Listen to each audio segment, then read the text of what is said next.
राम राम। देखिए आज हम बात करने जा रहे हैं विश्व भूगोल की। विश्व भूगोल में हमारे पास अब दो महाद्वीप बचे हैं, एक यूरोप महाद्वीप और एक एशिया महाद्वीप। तो आज हम बात करेंगे यूरोप महाद्वीप की कि यूरोप महाद्वीप की कौन कौन सी प्रमुख विशेषताएं हैं जिनसे संबंधित एग्जामों में क्वेश्चन पूछे जाते। तो बहुत इंपॉर्टेंट है, देखते रहेगा यूरोपीय महाद्वीप।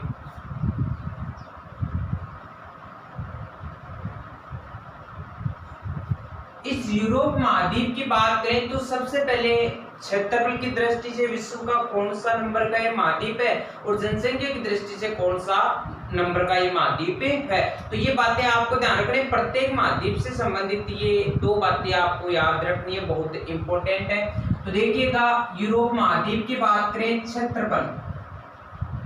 क्षेत्रफल की दृष्टि से यदि बात करें तो ये विश्व का छठा महाद्वीप होगा, यानी कि क्षेत्रफल की दृष्टि से यह कौन से नंबर का महाद्वीप है, तो छठा महाद्वीप है, यानी कि दूसरा सबसे छोटा महाद्वीप। या कह सकते हैं ऑस्ट्रेलिया महाद्वीप के बाद कोई दूसरा छोटा महाद्वीप रहता है तो आपका कौन सा रहता है, यूरोपीय महाद्वीप। इसके बाद बात करते हैं जनसंख्या में। क्वेश्चन पूछेगा कि जनसंख्या में यूरोप महाद्वीप का विश्व में कौन सा स्थान है, तो तीसरा स्थान है, यानी कि एशिया महाद्वीप अफ्रीका महाद्वीप के बाद जनसंख्या में जो तीसरा बड़ा महाद्वीप यदि आपको पूछ ले वह कौन सा महाद्वीप होगा, यूरोपीय महाद्वीप। तो ये दो बातें आपको क्लियर करनी है। अब आगे बात करते हैं इस महाद्वीप के उपनाम की। उपनाम की बात करें तो देखिएगा इसे एक तो कहा जाता है समृद्ध महाद्वीप। समृद्ध महाद्वीप इस कारण कहा जाता है क्योंकि इस महाद्वीप में जनसंख्या अधिक पाई जाती है, फिर भी यह अन्य महाद्वीपों की तुलना में बहुत ज्यादा विकसित महाद्वीप माना जाता है। इसी कारण यह हर क्षेत्र में समृद्ध माना जाता है। तो याद रख लेना कि विश्व का सबसे समृद्ध महाद्वीप कौन सा है, तो आपका महाद्वीप होगा यूरोपीय महाद्वीप। इसके बाद बात करते हैं इस महाद्वीप को प्रायद्वीपीय महाद्वीप कहते हैं। इस महाद्वीप को प्रायद्वीपीय महाद्वीप भी कहते हैं, ध्यान में रखना है। द्वीपीय महाद्वीप किसे कहते हैं, तो मैंने बताया था ऑस्ट्रेलिया महाद्वीप कहलाएगा।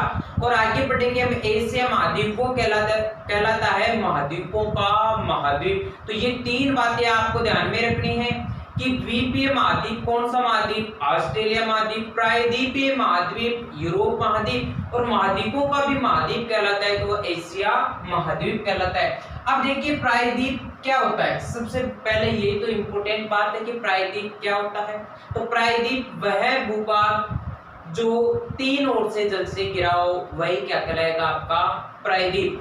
अब देखिए क्या है, एक महाद्वीप है, यानी कि वह महाद्वीप जो तीन ओर से जल से घिरा हो तो वो क्या कहलाएगा, प्रायद्वीपीय महाद्वीप। तो देखिएगा जैसे बात करते हैं हमारे पास ये है यूरोप। यूरोपीय महाद्वीप की बात करें तो यह तीन तरफ से जल से घिरा हुआ है। यूरोप महाद्वीप के उत्तर में स्थित है आर्कटिक महासागर। याद रख लेना कि यूरोप महाद्वीप के उत्तर दिशा में कौन सा महाद्वीप है, तो वह है आपका रहेगा आर्कटिक महासागर। और इसके पश्चिम की बात करें तो अटलांटिक महासागर। और बात करें दक्षिण की तो इसमें रहेगा भूमध्य सागर। तो यह तीनों सागर आपको ध्यान में रखना है कि यूरोप महाद्वीप प्रायद्वीपीय महाद्वीप कहलाता है तो किन किन सागरों से, महासागरों से घिरा हुआ है। तो देखिएगा इसके उत्तर में यदि आपको पूछ ले तो आर्कटिक महासागर रहेगा, पश्चिम में यदि आपको पूछ ले अटलांटिक महासागर रहेगा, दक्षिण में पूछ ले आपको तो वह भूमध्य सागर रहेगा। और एक बात आपको और ध्यान रखनी है, इसके पूर्व में स्थित है तो वह एशिया महाद्वीप है। तो ये बात आपको ध्यान में रखनी है कि यूरोप महाद्वीप के पूर्व में कौन सा महाद्वीप है, तो एशिया महाद्वीप। वैसे देखिएगा बात करें भूमध्य सागर के यदि दक्षिण में चलते हैं तो अफ्रीका महाद्वीप पे आता है, जिसकी हमने बातें कर ली है। तो यह यूरोप महाद्वीप है जो कि प्रायद्वीपीय महाद्वीप कहलाता है। इसके उत्तर में आर्कटिक महासागर है, पश्चिम में बात करें अटलांटिक महासागर है, दक्षिण की बात करें तो भूमध्य सागर विद्यमान है, और पूर्व में बात करें तो एशिया महाद्वीप। अब देखिएगा बात करते हैं इसमें कुल देश। कुल देशों की संख्या पूछ ले तो आपको बतानी है 46 कि यूरोप महाद्वीप में कुल देशों की संख्या कितनी है, तो 46 देश विद्यमान है। अब देखिएगा दो चीज आपको ध्यान में रखनी है कि विश्व का सबसे बड़ा देश, विश्व का सबसे बड़ा देश, तो ये आपको ध्यान रखना है कौन सा होगा, रूस। विश्व का सबसे बड़ा देश कौन सा कहलाता है, रूस कहलाता है। विश्व का सबसे छोटा देश, विश्व का सबसे छोटा देश, दोनों बातें आपको ध्यान रखना है, तो ये होगा वेटिकन सिटी। तो ये दोनों बातें आपको ध्यान में रखनी है। और वेटिकन सिटी जो है इटली, और इटली की जो राजधानी है, राजधानी कौन सी है, रोम के समीपवर्ती क्षेत्र में स्थित है। तो ये बात आपको ध्यान में रखना है कि इटली की राजधानी कौन सी है, रोम। रोम के समीप विश्व का सबसे छोटा जो क्षेत्रफल की दृष्टि से देश है वह कौन सा है, वेटिकन सिटी स्थित है। तो ये बातें आपको ध्यान में रखनी। तो वापस देखिएगा, यूरोप महाद्वीप की बात करें, क्षेत्रफल में विश्व का छठा महाद्वीप है, या कह सकते हैं कि क्षेत्रफल में दूसरा सबसे छोटा महाद्वीप है। जनसंख्या की बात करें तो तीसरा बड़ा महाद्वीप रहेगा, यानी कि एशिया अफ्रीका के बाद ही है यूरोप महाद्वीप आता है। बात करें उपनाम की तो ये विश्व का सबसे समृद्ध महाद्वीप कहलाता है, प्रायद्वीपीय महाद्वीप कहलाता है। क्यों कहलाता है, तो इसके उत्तर में आर्कटिक महासागर, पश्चिम में अटलांटिक महासागर और दक्षिण में भूमध्य सागर विद्यमान है, इसी कारण ये प्रायद्वीपीय महाद्वीप कहलाता है। और इसके पूर्व में एशिया महाद्वीप विद्यमान है। बात करते हैं इसमें कुल देशों की संख्या 46 है। बात करें विश्व का सबसे बड़ा देश रूस होगा। इसके बाद बात करते हैं कि विश्व का सबसे छोटा जो देश है वेटिकन सिटी है, और वेटिकन सिटी की बात करें तो इटली की राजधानी रोम के समीपवर्ती क्षेत्र में स्थित है। देखिएगा रूस की बात करें, रूस आता है यूरेशिया में। ये बात आपको ध्यान में रखनी है कि वह देश जो यूरेशिया का भाग है, यानी कि वह देश जो एशिया और यूरोप में विद्यमान है, तो आपका कौन सा होगा, रूस होगा, जो कि विश्व का सबसे बड़ा देश है। अब देखिएगा बात करते हैं कौन कौन से क्षेत्र आते हैं, यूरोप और एक आता है एशिया। और यूरेशिया का मुख्य क्षेत्र यदि पूछ लिया, इसमें सम्मिलित देश पूछ ले तो वो कौन सा होगा, आपका रूस देश होगा। कौन सा होगा, रूस, यानी कि ये यूरोप और एशिया दोनों में विद्यमान है। अब देखिए बात करते हैं यूरोप और एशिया को कौन कौन से पर्वत श्रृंखला, सागर और नदी अलग करती है। तो यहां पर लिख रहा हूं मैं यूरोप प्लस एशिया, ये दोनों अलग होते हैं, ध्यान में रखना है। यूरोप एशिया दोनों अलग होते हैं किसके द्वारा, तो सबसे पहले आपको ध्यान रखना है यूराल पर्वत। यूराल पर्वत के बाद इसी नाम से एक नदी प्रवाहित होती है जिसका नाम है यूराल नदी। इसके बाद आता है कैस्पियन सागर, बहुत इंपॉर्टेंट है।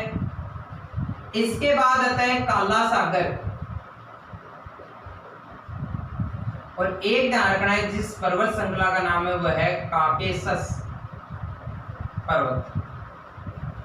तो ध्यान में रखना है आपको कि यूरोप और एशिया अलग होते हैं, यूराल पर्वत, यूराल नदी, कैस्पियन सागर, काला सागर और काकेशस से पर्वत से याद रख लेना। या आपको ये भी दे सकता है कि यूरेशिया अलग होता है, यूरेशिया अलग होता है यूराल पर्वत, यूराल नदी, कैस्पियन सागर, काला सागर और काकेशस से पर्वत से। तो ये बात आपको ध्यान में रखनी है। क्वेश्चन इस प्रकार से भी पूछा जा सकता है कि एशिया और यूरोप के मध्य कौन सी पर्वत श्रृंखला विद्यमान है, कौन सा सागर विद्यमान है, तो वो आपको ध्यान में रखना है। पर्वत पूछे तो यूराल पर्वत और काकेशस पर्वत है, यदि आपको नदी पूछे तो यूराल नदी हो जाएगी, और दो सागर विद्यमान है कैस्पियन सागर और काला सागर। इसके बाद आगे और बात कर लेते हैं कि यूरोप महाद्वीप की और कौन कौन सी विशेषताएं है। देखिए यूरोप महाद्वीप में आता है एक ग्रेट ब्रिटेन और एक आता है यूनाइटेड किंगडम। यहां से क्वेश्चन पूछा जाता है कि यूनाइटेड किंगडम में कौन कौन से देश विद्यमान है और ग्रेट ब्रिटेन में कौन कौन से देश विद्यमान है। इसी प्रकार एक सागर है बाल्टिक सागर, और उस बाल्टिक सागर के क्षेत्र में आने वाले देश बाल्टिक देश कहलाते हैं। वे कौन कौन से, तो इनकी बातें कर लेते हैं। तो देखिएगा बात करते हैं ग्रेट ब्रिटेन। ग्रेट ब्रिटेन की बात करें तो इसमें कितने देश शामिल है? 3 देश। याद रख लेना, ग्रेट ब्रिटेन में कितने देश शामिल है? 3 देश। कौन कौन से हैं? एक रहेगा इंग्लैंड, दूसरा आता है वेल्स और तीसरा आता है स्कॉटलैंड। याद रख लेना कि ग्रेट ब्रिटेन में कौन कौन से देश शामिल हैं? तो 3 देश है, इंग्लैंड, वेल्स और स्कॉटलैंड। अब हमारे पास आता है जिसे बोलते हैं यूके यानी कि यूनाइटेड किंगडम।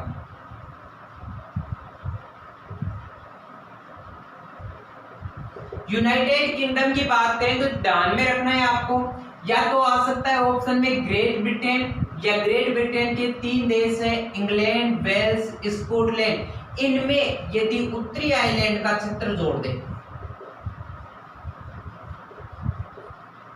उत्तरी आयरलैंड का क्षेत्र जोड़ दे तो वह आपका कहलाएगा यूके, यूनाइटेड किंगडम। बात याद रख लेना कि उत्तरी आयरलैंड प्लस ग्रेट ब्रिटेन या इंग्लैंड, वेल्स, स्कॉटलैंड का जो सम्मिलित क्षेत्र है वह यूके, यूनाइटेड किंगडम कहलाता है। तो यहां पर लिख देता हूं ग्रेट ब्रिटेन। तो यहां तक बात समझ में आ गई होगी आपके, कोई दिक्कत वाली बात नहीं। 2-3 बार वीडियो को देख लेना, अच्छी तरीके से नोट्स बना लेना, याद हो जाएगा।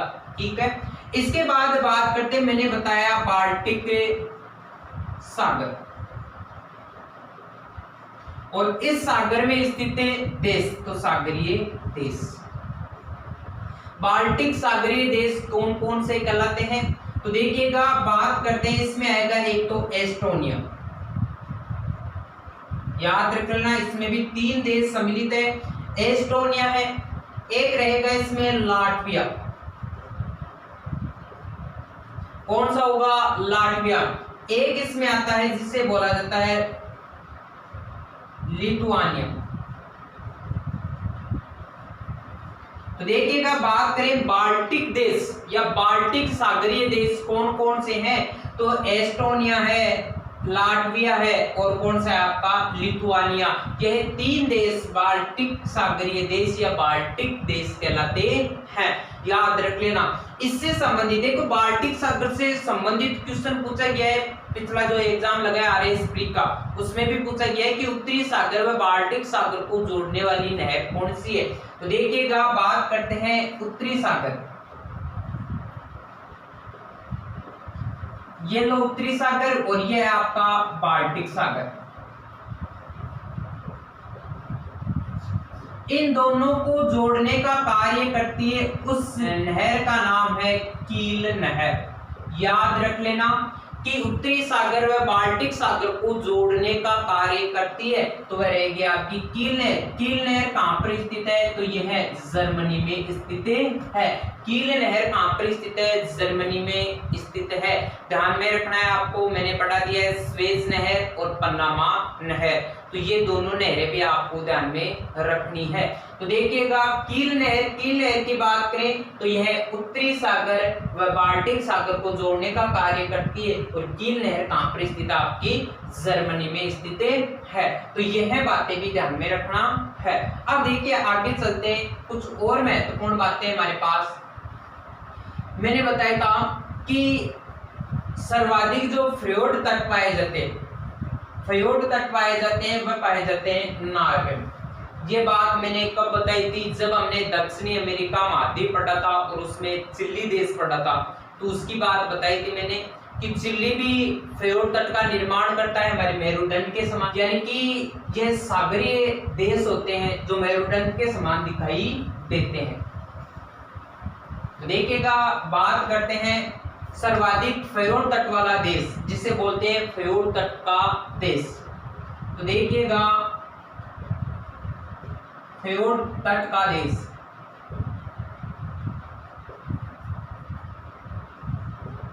तो कौन सा कहलाएगा? नॉर्वे।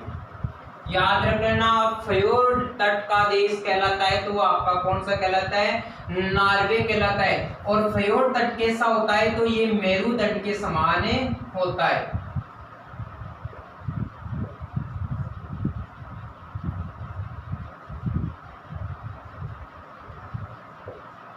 याद रख लेना कि समुद्र की और मेरुदंड के समान जो तटीय क्षेत्र होता है वो क्या कहलाता है, फ्योर्ड तट कहलाता है। और इस फ्योर्ड तट के लिए विश्व का प्रसिद्ध देश कौन सा है, वह नॉर्वे है। और इसके बाद आता है चिली। अब देखिएगा बात करते हैं विश्व में सर्वाधिक शराब बनाने के कारखाने।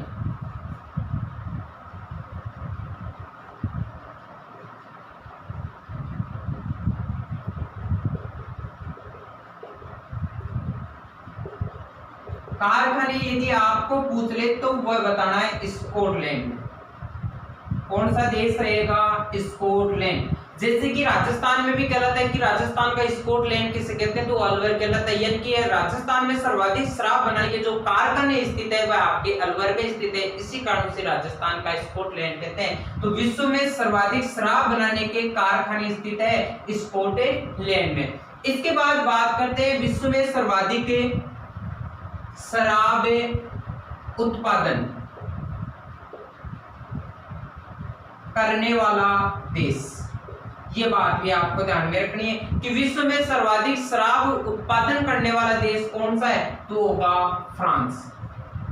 कौन सा देश होगा, फ्रांस, जहां पर सर्वाधिक शराब बनाई जाती है। विश्व की महंगी महंगी शराब बनाई जाती है, जिसमें से एक शराब आती है शैंपेन।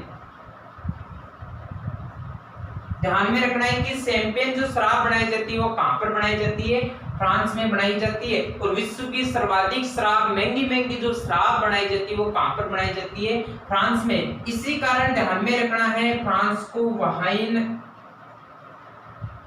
देश कहते हैं।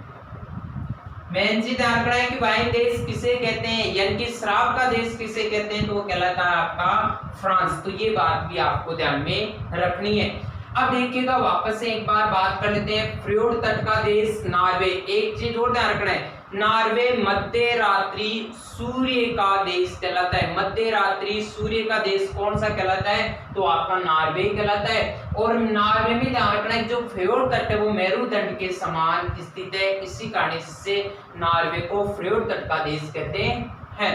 विश्व में सर्वाधिक शराब बनाने के कारखाने स्कॉटलैंड में स्थित है। विश्व में सर्वाधिक शराब उत्पादन करने वाला देश वो फ्रांस है। और यहाँ पर विश्व की महंगी शराब शैंपेन बनाई जाती है, और इसी प्रकार से इसे वाइन देश के नाम से भी जाना जाता है। तो ये बातें आपको ध्यान में रखनी है। अब आगे चलते हैं, हमारे पास इस महाद्वीप में स्थित प्रमुख पर्वतीय श्रृंखलाएं कौन कौन सी है, तो उन पर बात कर लेते हैं। इस महाद्वीप में कौन कौन सी प्रमुख पर्वत श्रृंखलाएं हैं, तो देखिएगा बात करते हैं।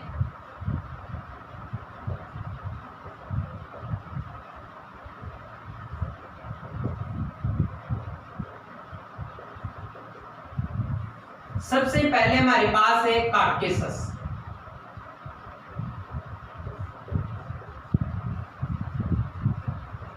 काकेशस पर्वत श्रृंखला की बात करें तो यह कहां पर स्थित है, अभी बताया था आपको, ये यूरोप और एशिया की सीमा पर स्थित है।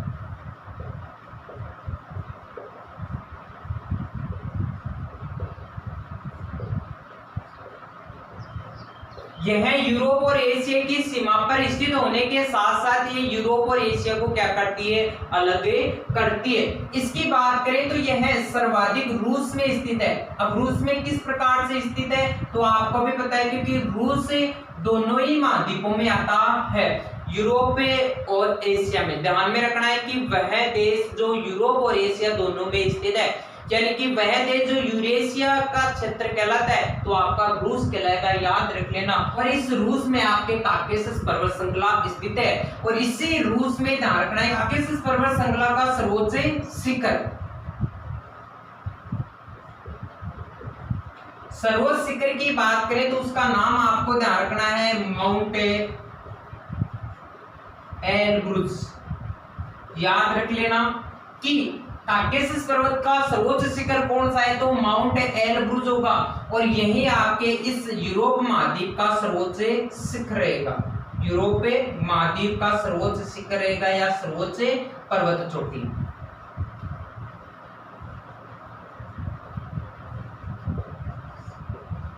तो यह बात आपको ध्यान में रखनी है कि यूरोप महाद्वीप का सर्वोच्च पर्वत कौन सा है या पर्वत चोटी कौन सी है, तो वह रहेगी माउंट एलब्रुज। और इस माउंट एलब्रुज की यदि आपको हाइट पूछ ले तो बतानी है 5642 मीटर। तो यह बातें आपको ध्यान में रखनी है। तो बात करते हैं काकेशस पर्वत श्रृंखला में स्थित सर्वोच्च शिखर कौन सा है, माउंट एलब्रुज। इसके बाद आगे बात करते हैं, हमारे पास एक और पर्वत श्रृंखला है जिसका नाम है ब्लैक फॉरेस्ट।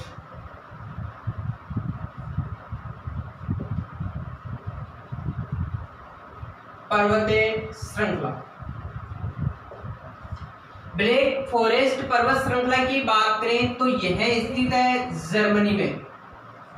ब्लैक फॉरेस्ट पर्वत आपके जर्मनी में स्थित है। और इस ब्लैक फॉरेस्ट पर्वत की बात करें तो यह एक ब्रंश पर्वत कहलाता है। तो ये बात आपको ध्यान में रखनी है कि ब्लैक फॉरेस्ट पर्वत जर्मनी में स्थित है, यह ब्रंश पर्वत है या ब्रंश पर्वत कहलाता है। इसकी बात करें तो इससे यूरोप महाद्वीप की दूसरी सबसे बड़ी नदी डैन्यूब नदी निकलती है। तो ये बात आपको ध्यान में रखनी है कि डैन्यूब नदी निकलती है तो ब्लैक फॉरेस्ट पर्वत से निकलती है, जो कैसा पर्वत है, ब्रंश पर्वत है। इसके बाद बात करते हैं एक छोटा सा पर्वत और है हमारे पास जिसे कहते हैं आल्प्स पर्वत।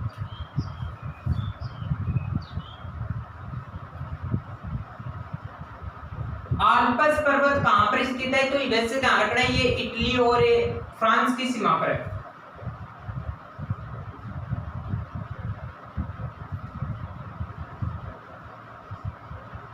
यह इटली और फ्रांस की सीमा पर स्थित है। मुख्य तौर पर यह सर्वाधिक विस्तृत है, वो कहां पर है, फ्रांस में। सर्वाधिक कहां पर स्थित है, फ्रांस में स्थित है। ये बात भी आपको ध्यान में रखनी है। आल्प्स पर्वत की बात करें इटली फ्रांस की सीमा पर स्थित है, लेकिन सर्वाधिक कौन सी जगह है, फ्रांस में है।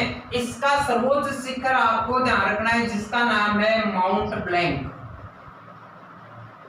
ब्लैक फॉरेस्ट नहीं है, इस पर्वत चोटी का नाम है माउंट ब्लैंक, जो इसका क्या है, सर्वोच्च शिखर। तो ये बात आपको ध्यान में रखनी है। तो देखिएगा आल्प्स पर्वत इटली और फ्रांस की सीमा पर स्थित है, मुख्य तौर पर स्थित है आपके फ्रांस में, और इसका सर्वोच्च शिखर है माउंट ब्लैंक। ये बात आपको ध्यान में रखनी है, या कह सकते हैं यूरोप महाद्वीप की दूसरी सर्वोच्च पर्वत चोटी है।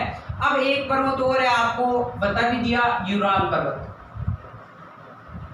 यूराल पर्वत की बात करें तो यह आपको ध्यान में रखना है एशिया और यूरोप के मध्य स्थित है, यानी कि एशिया और यूरोप को क्या करता है, विभाजित करता है। तो देखिए बात करते हैं यूराल पर्वत एशिया और यूरोप के मध्य स्थित है और एशिया यूरोप महाद्वीप को अलग करने का कार्य करता है। बात करें काकेशस पर्वत श्रृंखला यूरोप एशिया की सीमा पर स्थित है, और इसकी बात करें तो यह सर्वाधिक रूस में स्थित है। इसका सर्वोच्च शिखर माउंट एलब्रुज होगा जिसकी ऊंचाई 5642 मीटर है। यह यूरोप महाद्वीप की सबसे ऊंची पर्वत चोटी है।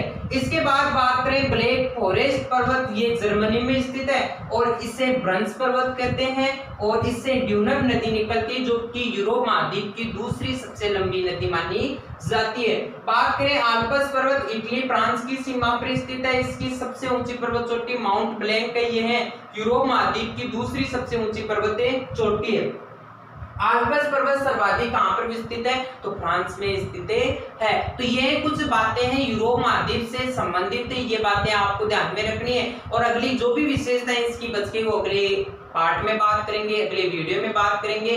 तब तक की इस वीडियो को अच्छी तरीके से देख लेना और याद कर लेना और समझ लेना कि किस किस प्रकार की इसमें विशेषताएं पाई जाती। कील नहर आपको सबसे इंपॉर्टेंट है, कील नहर आपको ध्यान में रखनी है। कील नहर उत्तरी सागर और बाल्टिक सागर को जोड़ने का कार्य करती है, जो कि जर्मनी में स्थित है। तो ये बातें जो भी मैंने बताई है वह एग्जाम से संबंधित बहुत इंपॉर्टेंट है, पिछले के एग्जामों में पूछी गई भी है। याद करने की कोशिश करना ताकि साथ के साथ याद हो जाए और आने वाले एग्जामों में यदि इससे संबंधित कोई भी क्वेश्चन है तो आपका गलत नहीं हो सके। मेरा तो यही कहना है कि आप ज्यादा से ज्यादा पढ़ें, अच्छी तरीके से पढ़ें, ताकि आने वाले एग्जामों में आपके क्वेश्चन सही हो सके, आप अच्छी तरीके से वो एग्जाम फाइट कर सके और नौकरी प्राप्त कर सके। तो आज के लिए बस इतना ही। यदि वीडियो पसंद आए तो लाइक शेयर कमेंट जरूर करना और चैनल को सब्सक्राइब करना, ताकि आने वाली वीडियो आपको जल्द से जल्द प्राप्त हो सके। धन्यवाद।